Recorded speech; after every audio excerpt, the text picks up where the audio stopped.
Praise the Lord. Hallelujah. Dear friends, greetings from Father Franklin D'Souza. Today we are going to reflect upon 27th Sunday in Ordinary Time, date October 8th. Let us pray. Heavenly Father, I praise and glorify Thy name as we are going to hear the Word of God.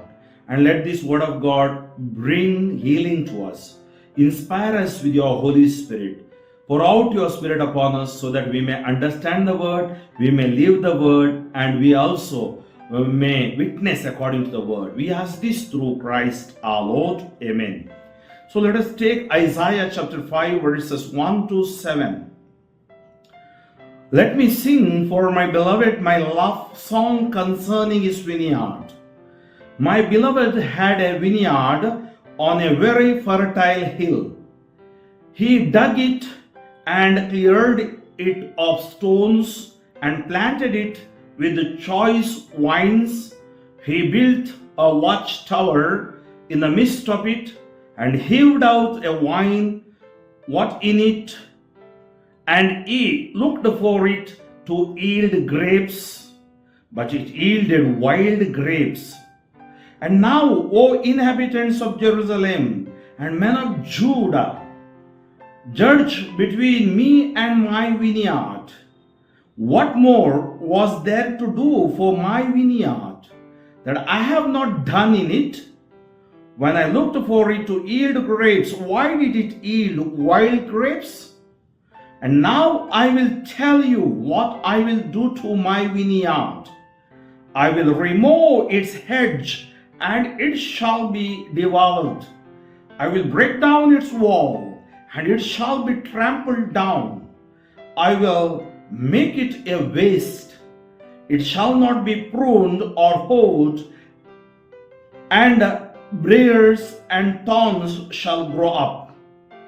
I will also command the clouds that they rain upon it. For the vineyard of the Lord of hosts is the house of Israel, and the men of Judah are his pleasant planting. And he looked for justice, but behold bloodshed, righteousness, but behold an outcry. Psalm 80. The vineyard of the Lord of hosts is the house of Israel. You brought a vine out of Egypt. You drew out the nations and planted it. It stretched out its branches to the sea. To the river it stretched out its shoots. The vineyard of the Lord of hosts is the house of Israel. Then why have you broken down its walls? It plucked by all who pass by the way.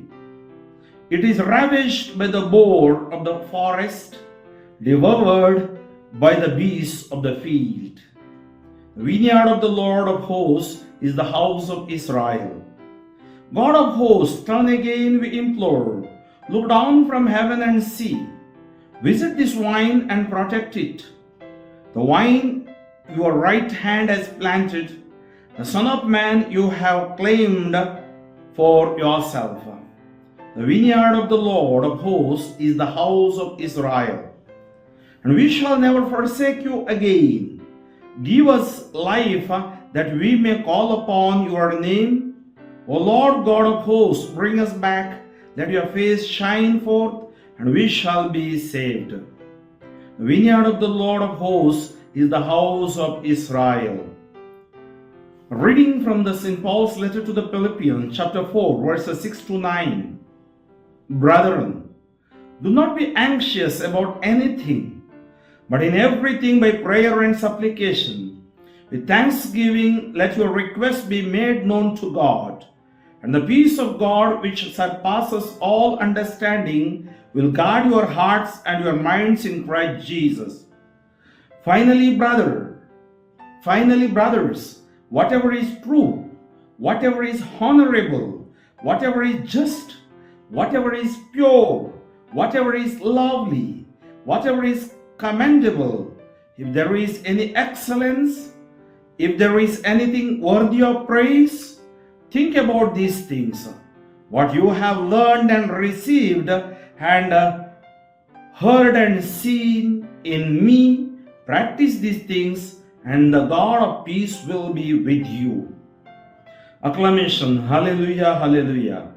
I chose you and appointed you that you should go and bear fruit, and that your fruit should abide, says the Lord. Hallelujah. A reading from the Gospel of Matthew, chapter 21, verses 33 to 43. At that time, Jesus said to the chief priests and elders of the people, "Hear another parable. There was a master of a house who planted a vineyard and put a fence around it, and dug a wine press in it, and built a tower and leased it to tenants, and went into another country. When the season for fruit drew near, he sent his servants to the tenants to get his fruit. And the tenants took his servants and beat one, killed another, and stoned another. Again he sent other servants more than at first, and they did the same to them.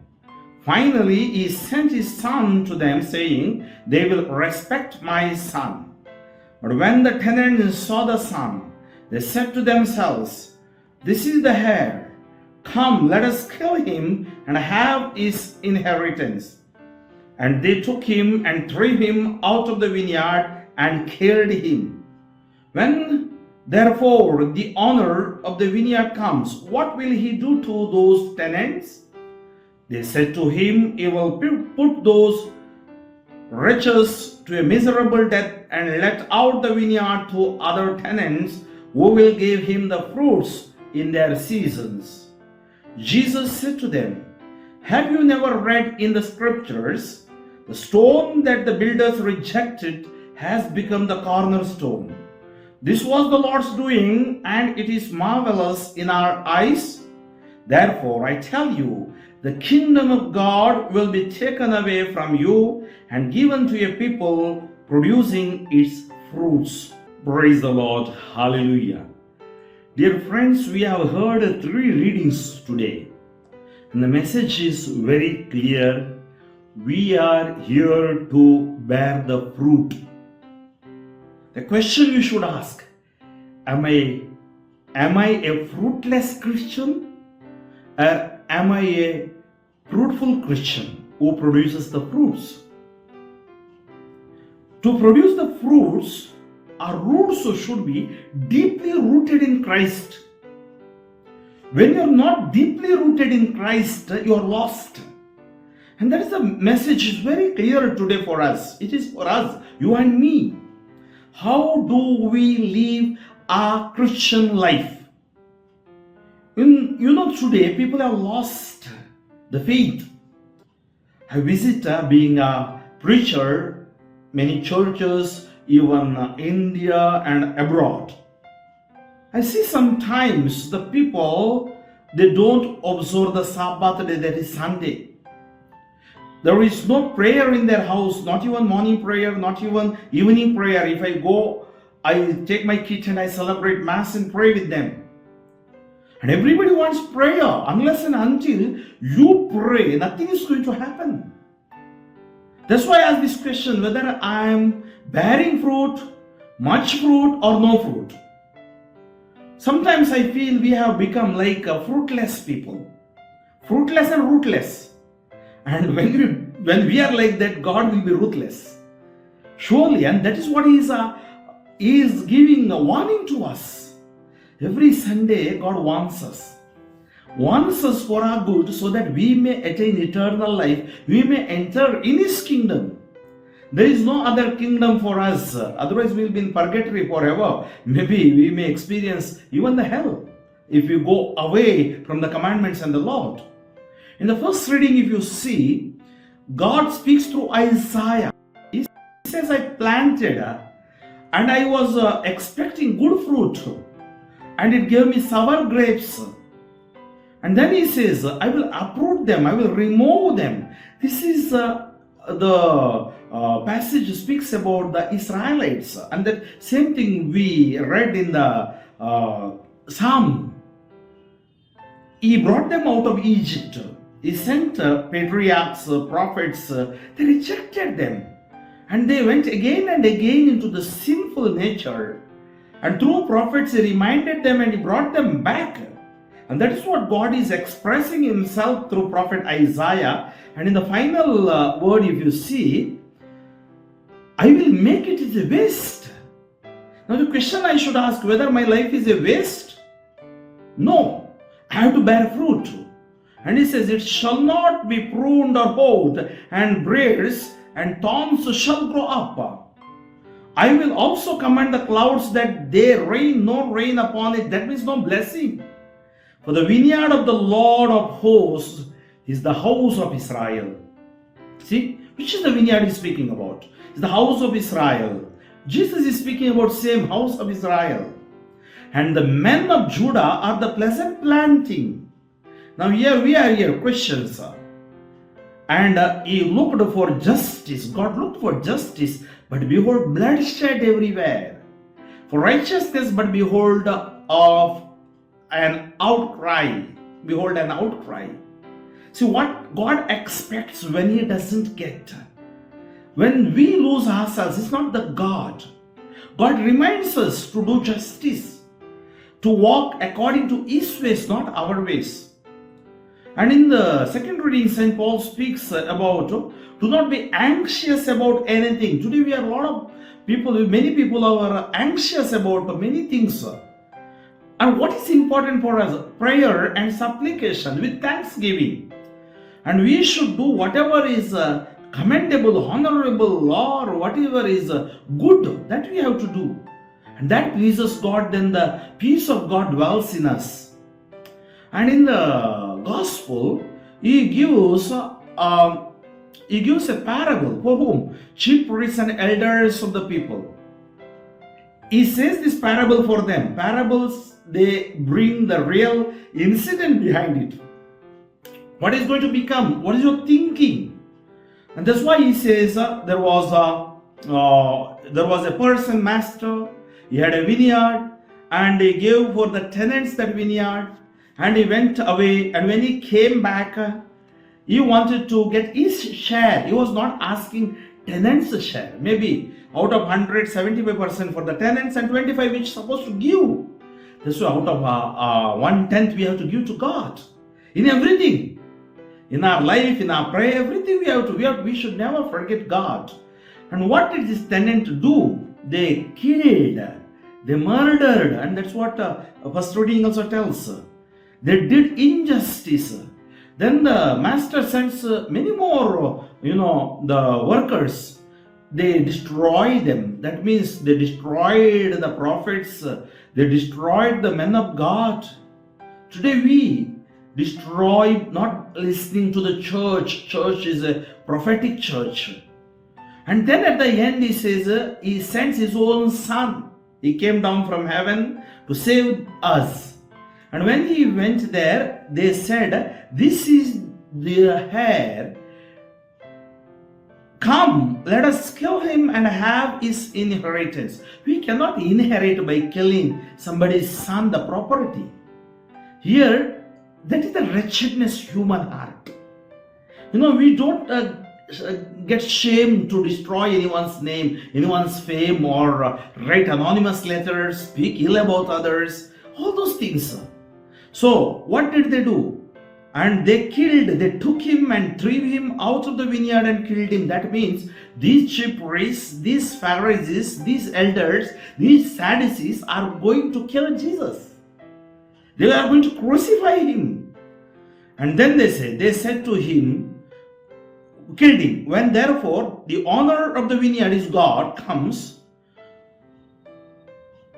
what will he do to those tenants? They said to him, this means elders and chief priests said to him, what will he do to the tenants? They said to him, he will put those wretches to a miserable death. And that is applying to them. And let out the vineyard to other tenants who will give him the fruits in their seasons.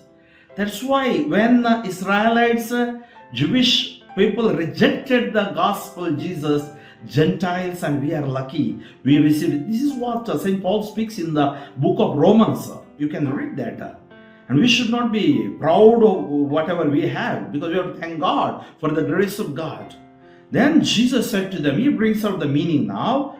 Have you never read in the scriptures, the stone that the builders rejected become the cornerstone? This is the Lord's doing, and it is marvelous in our eyes. So, Jesus is the cornerstone. Jesus is our Savior. Therefore, I tell you, the kingdom of God will be taken away from you. For you, the salvation is offered. For you, this grace is given. If you reject, and that will be given to the people, those who produce in the fruits. There's a reason I end with the question I asked, whether I produce fruits in my life, whether I don't produce, I'm barren. Ask this question and transform and translate that things in your reality and witness Christ and attain that salvation. Heavenly Father, I praise and glorify thy name. Surrender my brothers and sisters into mighty hands. I have no silver and gold to give you, but your name above, give them, but your name above, every knee shall bow, every knee shall bow, every tongue shall confess that is Jesus. In the name of Jesus, I pray for my brothers and sisters. Let there be mighty anointing of the Holy Spirit. Let there be mighty deliverance and healing. All those who are not bearing the fruits and gone away being Catholics, Christians, baptized people, left the church, not going to the church, not practicing their faith. Lord, touch them, heal them, anoint them. Bring many more people in this globe. There are more than 740 crores people in India, 140 crores in Karnataka, 7.5 crores people. Lord, I surrender all 7 continents into your hands. And it is your salvation that is the truth. Let every hearts be open to accept that truth and witness that truth and proclaim that truth. May God bless you. Amen. Share this. May you have victory in the name of Jesus in your life. Share this gospel with your brothers and sisters and this message with others too. God bless you.